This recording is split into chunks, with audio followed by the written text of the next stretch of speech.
Our reading this morning is from Luke chapter 23. Luke chapter 23.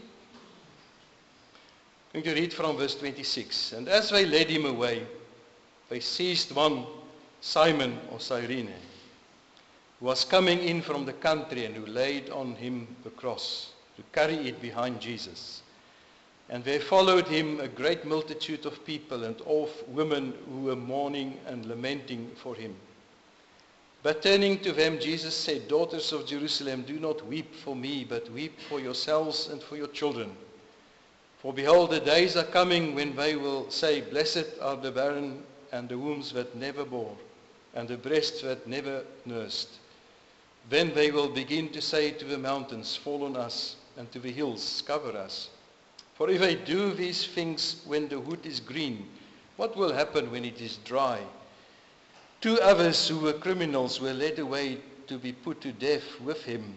And when they came to the place that is called the Skull, there they crucified him. And the criminals, one on his right and one on his left. And Jesus said, Father, forgive them, for they know not what they do. And they cast lots to divide his garments. And the people stood by watching, but the rulers scoffed at him, saying, He saved others, let him save himself. If he is the Christ of God, he is chosen one. The soldiers also mocked him, coming up and offering him sour wine and saying, If you are the King of the Jews, save us, save yourselves. There was also an inscription over him, This is the King of the Jews. So far, the reading of the word. We are going to look at the first word of the cross when Jesus said in verse 34, Father, forgive them, for they do not know what they are doing. Now, humanity showed one of its cruelest moments here at the cross, where Jesus, who is the one who created the world, who came into it, was not recognized by this world. And they took him to the cross, nailed him to the cross, where he died. The Lord of glory, he lived among these people, but they rejected him. Sin had blinded them so completely that they saw no beauty in him, no value in him, nothing to desire in him. Even from his birth, there was no room, we read in Luke 2 verse 7, for them in the inn. A clear sign of the rejection that would follow his whole life. Soon after his birth, King Herod tried to kill the babies, and including Jesus. And it showed us the fierce hatred of his presence. And it ultimately came to an outburst of human hostility towards God at the cross. Again and again his enemies tried to destroy him. And finally, their evil desire succeeded. And the Son of God gave himself willingly in their hands. They held a mock trial. The judge could find no fault in him. Yet he gave in to the raging crowds which shouted, Crucify him, crucify him. And there they carried out a brutal execution. And while he was on the cross, while he was dying there, his lips moved. And he was not begging for mercy for himself. Or he was not cursing those people who nailed him there to the cross. But we read, instead of that, he prayed for them. He prayed for his enemies, Father, forgive them, for they do not know what they are doing. He was in an attitude of prayer. He started his public ministry like that in prayer, and he ended it like that in prayer. His hands, once it was free to heal the sick and to touch the people who was hurt, but now it was pierced and pinned to the wood of the cross. He could not do that anymore. With his feet he walked miles to help people and to bring the good news. But they were fastened to the beams. He could no longer walk among his disciples and teach them face to face because they had fled in fear. But in those final hours, how did we see and what do we see of the strength of Jesus? He was praying. Praying for others, praying for sinners, even for the very men who hated him so much and were killing him. And by that, and praying for his murderers, Jesus showed us the ultimate way to respond when people wrong us deeply. He also proved that no one is beyond the reach of prayer. If Jesus could intercede for the soldiers, driving the nails into his hands, and the crowds mocking him, we can also say there's no heart too hard. There's no person too lost for us to keep praying for them. But Jesus teaches here never to give up hope, even for those people who it sometimes feel as if it is pointless to keep on praying for them. Maybe a family member, a friend, or someone who is resisting the gospel every day.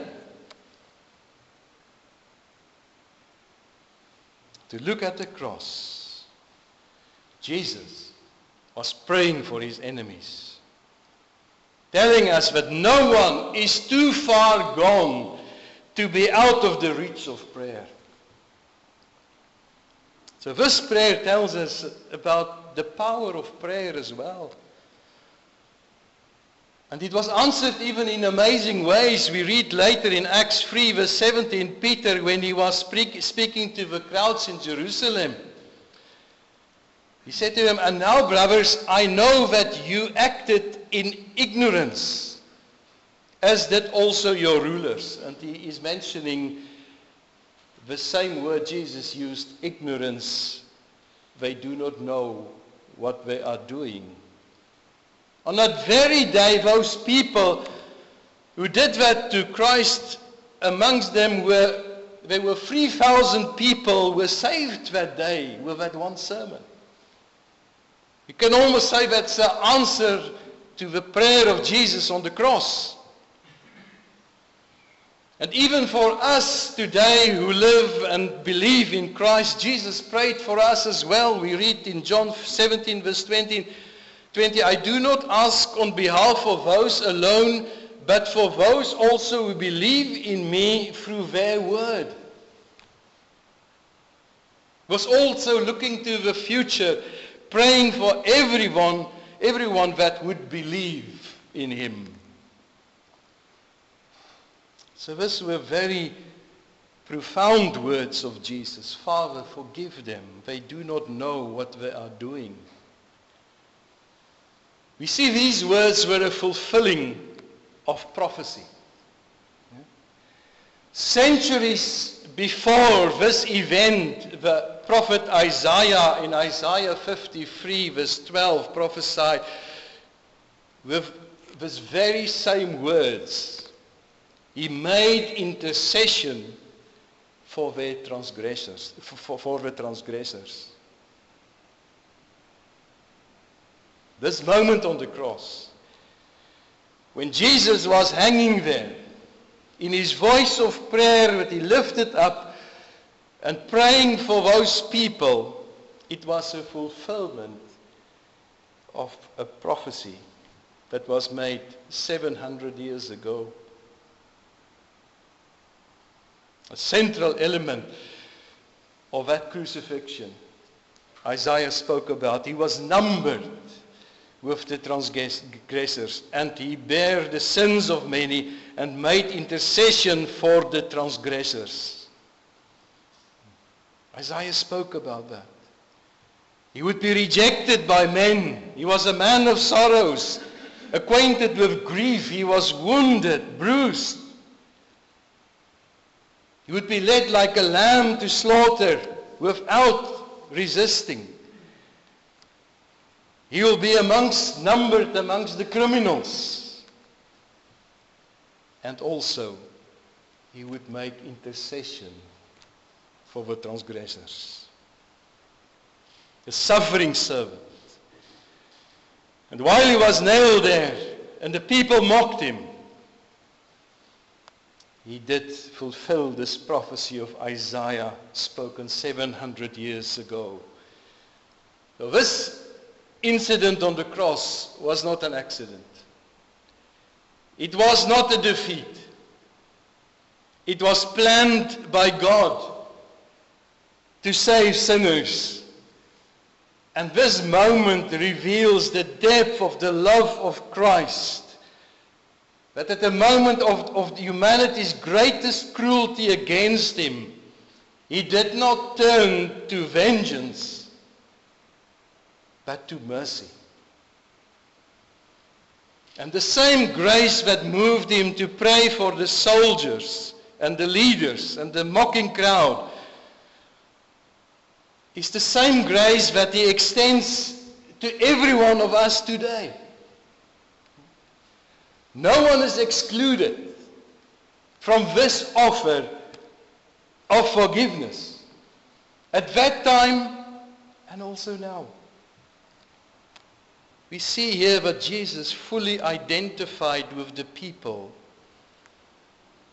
with his people. He prayed, Father, forgive them. It was a difference against his ministry, which he had on earth. On his earthly ministry, he did not speak that way. Instead, he forgave the sins directly and with authority. Many times he said to the people, your sins are forgiven. He said it, your sins are forgiven. And we can ask, why here on the cross is he asking the Father to forgive him? And why is he not declaring forgiveness himself? And the answer is found in what he was doing on the cross. There he was no longer acting in the same way as during his ministry. He was taking the place of sinners. He was acting as a substitute.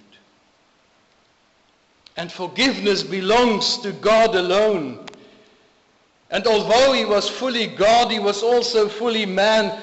And he was now the one who came to stand in the place of sinners to bear their sin. He was on the cross to carry the guilt of other people. He was standing in for them. Before that, he said, the Son of Man has authority on earth to forgive sins, but now he had been lifted up on the cross as a representative of humankind, and the innocent one was dying for the guilty. He was not standing above sinners, pronouncing forgiveness. He stood in their place, and he prayed for them. Father, forgive them. He fully placed himself at the side of sinners. He identified with them completely. He spoke not at a distance, but as one standing with them, to plead with them,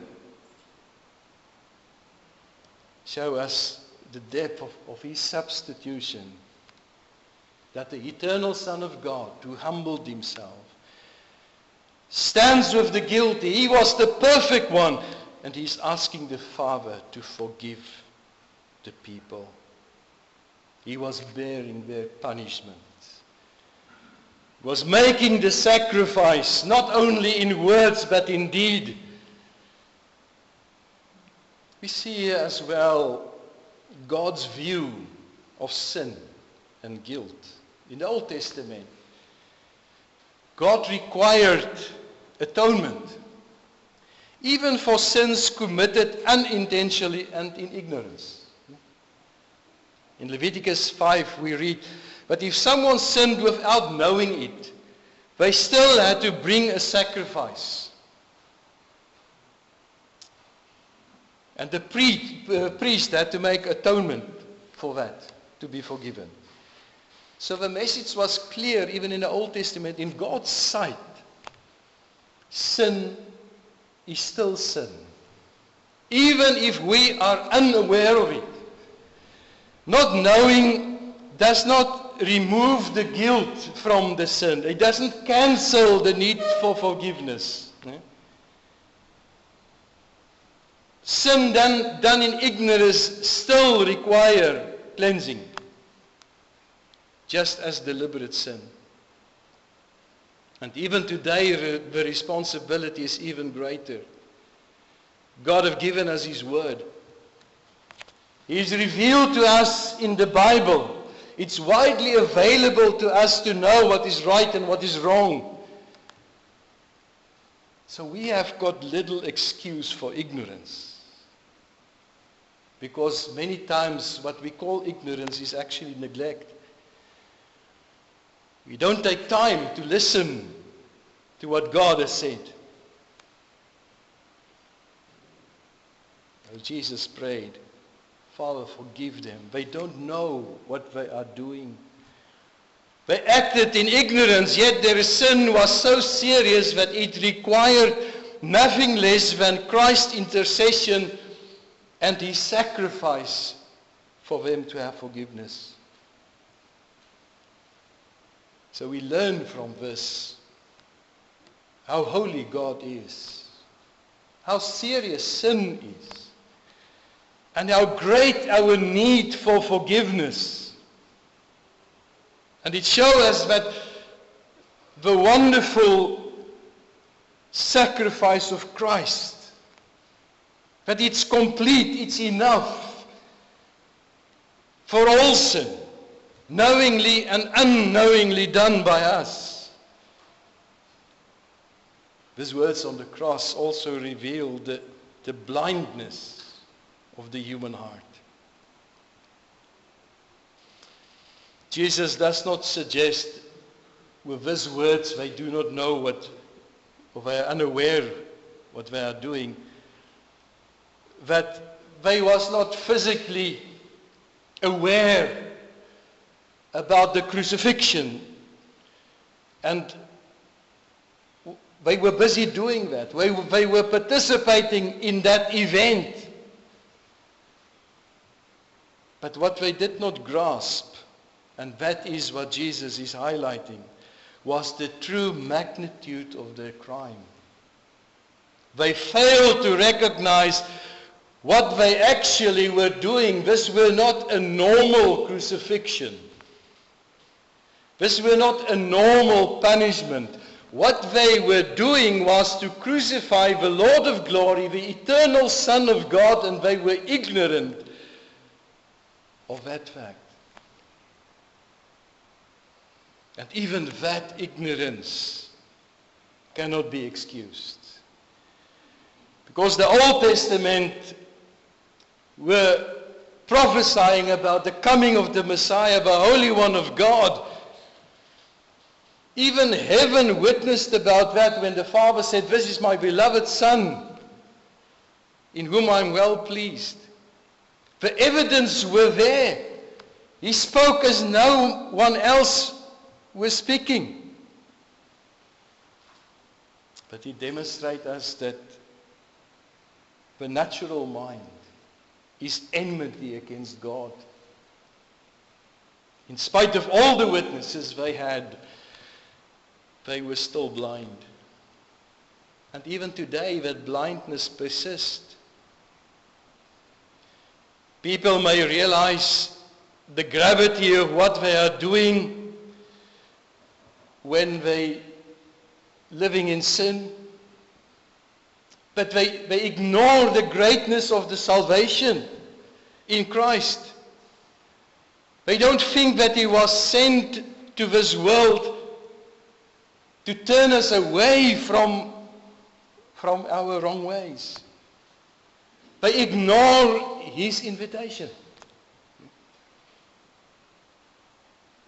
So many do not see how sinful we really are. And we reject the only one that can rescue us from that sin and that judgment. How many people today, even they don't say it literally, but they live it. The words in Luke 19 verse 14, when the crowd said, "We will not have this man to reign over us." How many people today say, "We don't want Jesus to be king of our lives. We don't want this man."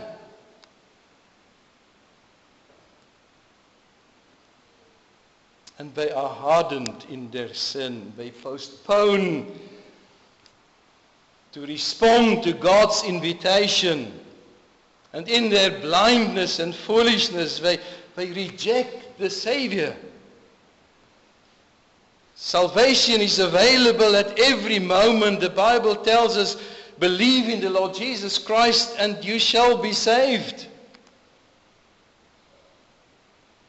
But people turn away. They don't accept that invitation.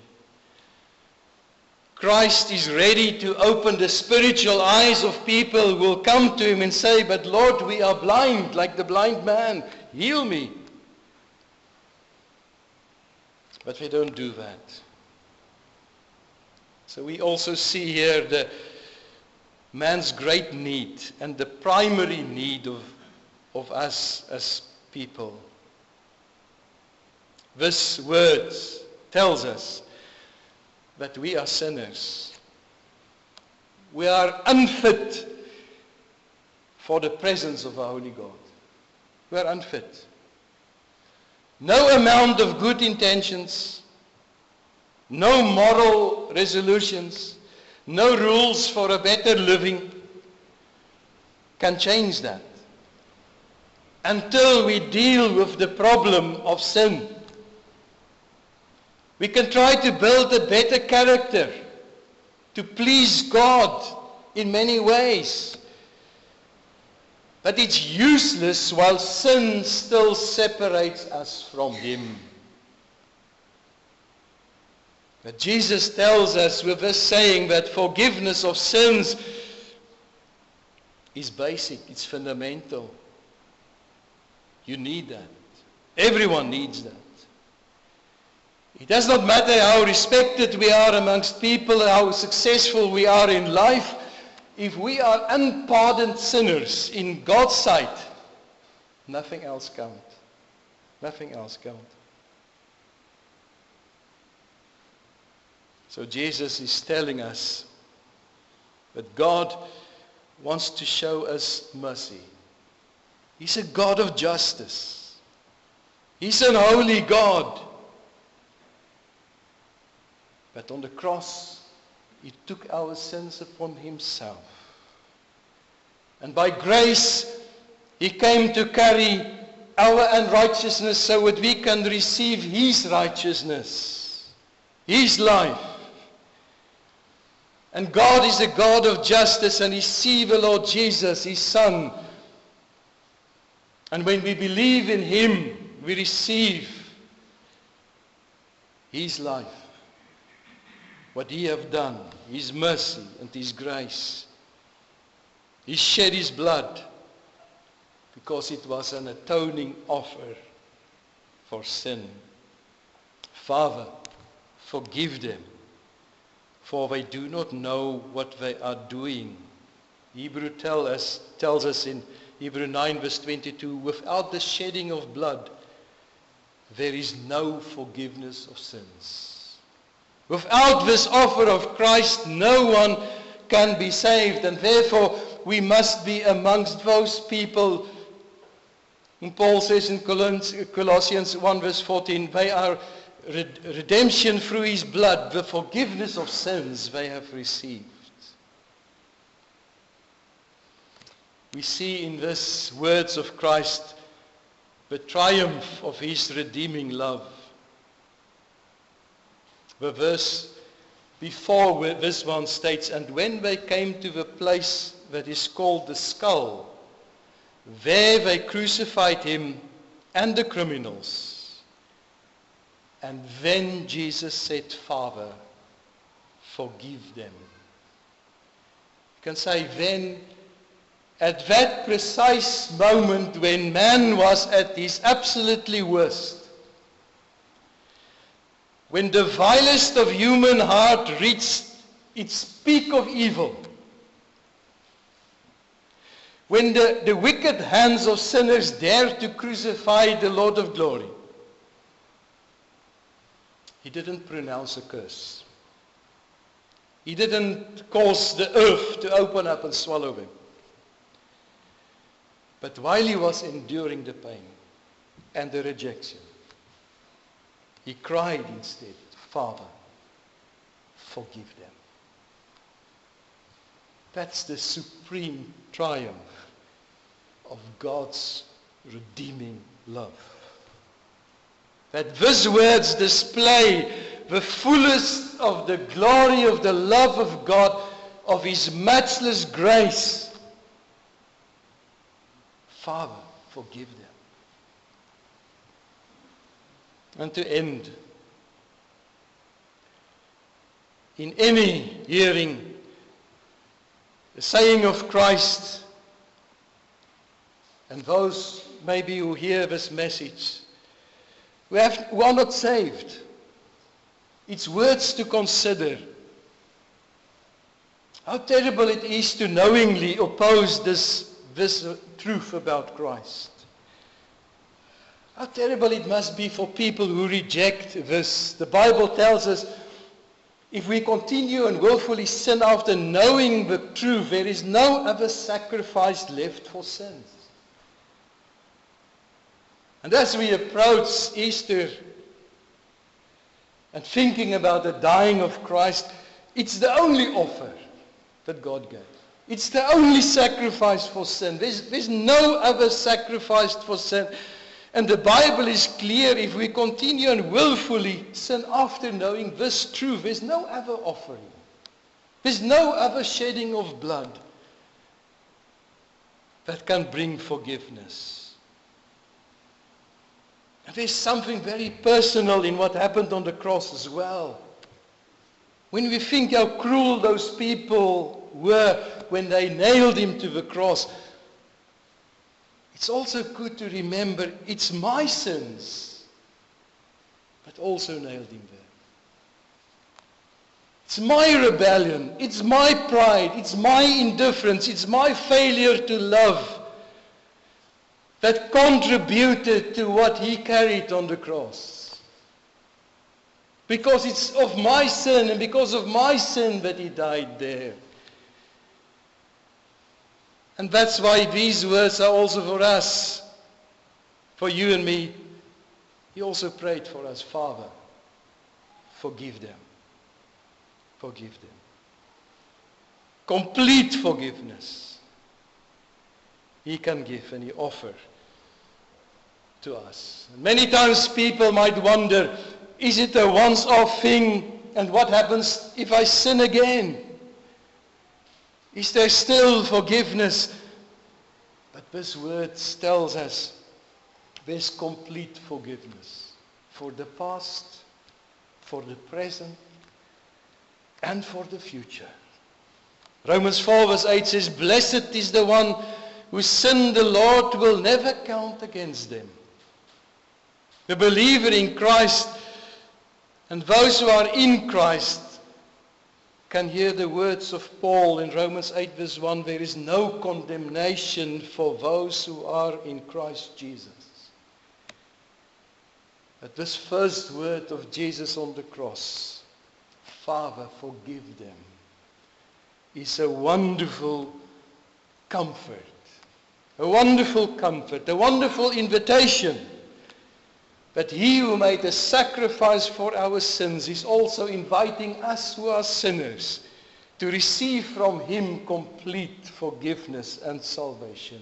And it's only to be found in Christ Jesus. Jesus said, Father, forgive them, for they do not know what they do. Let us pray. Heavenly Father, thank you that we are reminded this morning of your love, of your sacrifice on the cross, and that we can know this morning that you are a God of mercy, a God of grace, a holy God. You cannot tolerate sin, you must judge it. But the sacrifice has been made. The price has been paid. The blood of Christ has flowed. And there's power in the blood of Christ to forgive our sins. And may it be, Lord, that we hear this morning this invitation to come to you and to receive this forgiveness out of your hand. May we not reject it, but receive it and come to you and live for you as the Lord of glory and of grace. Amen.